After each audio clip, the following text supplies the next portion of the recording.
네, 우리 민주당의 정체성을 보여주는 인권위원회가 새로 출범하게 됐습니다.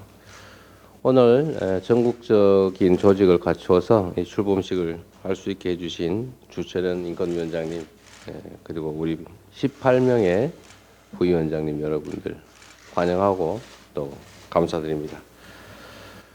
우리가 인권 이러면 너무나 당연한 것이어서 마치 공기처럼 인식을 못하고 사는 시기가 있었던 것 같습니다.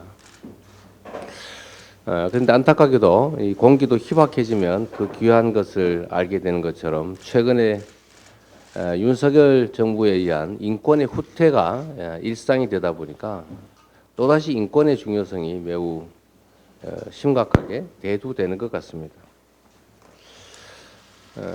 예를 들면 만평을 그렸다는 이유로 학생이 탄압을 받거나 아니면 있는 사실을 보도했다고 보도한 기자와 언론사를 핍박을 하거나 또 심지어 세무조사를 당해서 수백억의 세금을 부과당하기도 하고 또 보통 사람들이 옛날에 막걸리 보안법이라고 우리가 기억하고 있는 일이 있습니다만 내가 혹시 이 말 했다가 압수수색 당하지 않을까, 이 말 했다가 혹시 문제되지 않을까 이런 걱정을 해야 되는 그런 아주 안타까운 상황이 펼쳐지고 있습니다.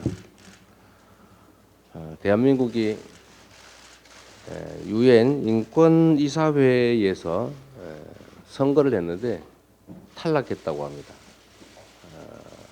방글라데시 무슨 아프리카에 있는 무슨 우리가 이름도 잘 모르는 그런 국가들은 이사국이 됐는데 오랫동안 이사국을 역임해 오던 대한민국이 이사국에서 탈락했다는 사실은 우리 대한민국의 인권 상황이 어떤지를 참 안타깝게 상징적으로 보여주는 것 같습니다. 우리 민주당은 당명 자체가 그렇습니다. 당명이 민주당이고 또 대한민국의 가장 중요한 정체성은 민주공화국이라는 것입니다.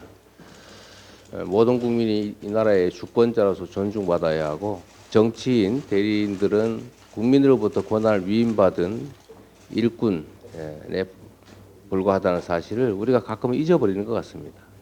그래서 민주주의를 확고하게 다져내고 퇴행을 막고 인권 침해가 발생하지 않도록 예방할 뿐만 아니라 실제로 인권 침해 사례가 발생했을 경우에 우리 당 스스로 적극적으로 나서서 인권의 개선, 인권 침해 방지, 인권 침해 구제 활동에 적극적으로 나서주기를 기대합니다. 여러분들의 역할이 매우 중요하니까 우리 당을 대표한다 이렇게 생각하시고 최선을 다해 주시길 부탁드립니다. 고맙습니다.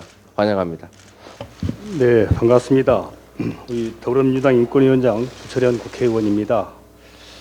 우리 이재명 당 대표님을 모신 가운데 더불어민주당 인권위원회 첫 발걸음을 내딛게 되어서 매우 뜻깊고 또 감사하게 생각합니다. 당과 국민의 인권을 위하는 일념으로 추운 날씨도 불구하고 먼 길 달려와 주신 전국의 부위원장님 여러분께 일단 축하드리고 또 감사하다는 말씀을 드립니다. 많이 부족한 제가 훌륭하신 우리 부위원장 여러분과 함께 인권위원 활동을 함께하게 돼서 정말 감사하고 기쁘게 생각합니다. 우리 모두 한마음 한뜻으로 최선을 다해보자 이렇게 말씀을 드리고 싶습니다. 우리 더불어민주당은 모든 사람이 차별 없이 동등한 권리를 보장받을 수 있고 또 사회 불평등을 해소하고 국민 통합을 실현하며 모든 사람의 안전하고 평화로운 삶을 보장하는 것을 최고 가치로 삼고 있습니다. 그런 차원에서 작년 9월에 예술인 권리보장법을 제정한 바 있고 금년 11월 28일에는 반인권적 국가범죄의 시효 등에 관한 특례법을 당론으로 발의한 바 있습니다. 이제 인권 문제의 축은 국가에 의한 사인의 인권 침해에서 혐오와 차별 금지로 이동 중에 있습니다. OECD 34개 회원국 중에서 한국과 일본을 제외한 대부분의 나라에서 평등법이 시행 중에 있을 만큼 평등법은 이제 국제적 보편적 입법이 되었다고 합니다. 유엔도 13차례에 걸쳐서 우리나라에 평등 및 차별금지법 제정을 권고하였고 최근에는 유엔 난민기구도 국회에 계류 중인 평등차별금지법 제정을 지지한다는 이런 입장을 밝힌 바 있습니다. 우리나라 국가인권위원회도 2006년 국무총리에게 평등 및 차별금지법 제정을 권고한 데 이어서 2020년 6월에는 국회에도 입법을 권고하기도 했습니다. 우리 인권위원회는 평등 및 차별금지법 제정을 위한 범국민적 공감대 정진을 위한 활동에 더 많은 노력을 경주해 나가야 할 것이라고 생각합니다. 존경하는 부위원장님 여러분, 더불어민주당은 국가에 의해 국민이 희생되는 국가폭력 범죄, 또 국가 권력에 의한 인권 침해가 더 이상 발붙일 수 없도록 해야 할 책무가 있다, 저는 이렇게 믿고 있습니다. 하지만 현재 윤석열 정권이 진행하고 있는 전 정권 인사, 야당에 대한 전방위적 기획 수사는 전 대통령과 제1야당 대표를 겨냥한 표적 수사이며 정치적 탄압의 다름 아니라고 생각합니다.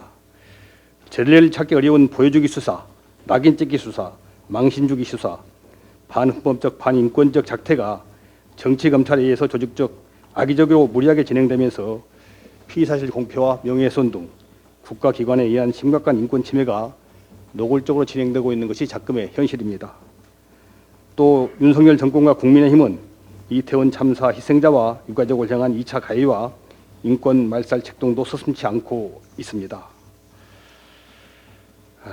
국민의힘과 윤석열 정부는 준엄한 국민의 책임 추구 명령을 무시하고 무능무책임 거짓말로 일관하는 이상민 장관 감싸기에 몰두하면서 압사라는 단어를 지우고 희생자들의 시신을 여기저기 흩어놓고 유족들 간의 소통을 차단하면서 또 국민들의 애도 방식을 통제하는 등 온갖 폐악질을 일삼고 있습니다.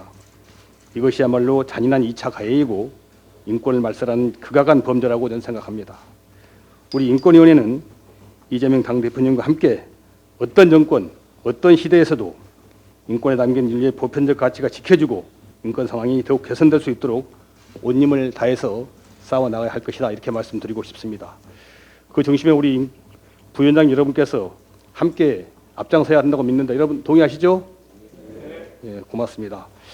보다 인간답게 살고자 하는 국민의 바람을 이루고 소수자나 약자도 더불어 살아갈 수 있는 세상을 만들기 위해 부위원장님 여러분과 함께 협력하고 더 노력하겠다, 이런 말씀을 드리고 싶습니다. 고맙습니다. 감사합니다. 구호 외치겠습니다. 오른손 주먹을 어깨 높이까지 올리고 마지막 구절 앞장선다를 3번 재창해 주시면 되겠습니다. 먼저 선창하겠습니다. 인권 수호, 민주주의 수호, 민주당이 앞장선다. 한 번만 더 하겠습니다. 마지막 구절 각성하라를 3번 재창해 주십시오. 인권 무시, 민주주의 후퇴, 윤석열 정권 각성하라. 각성하라.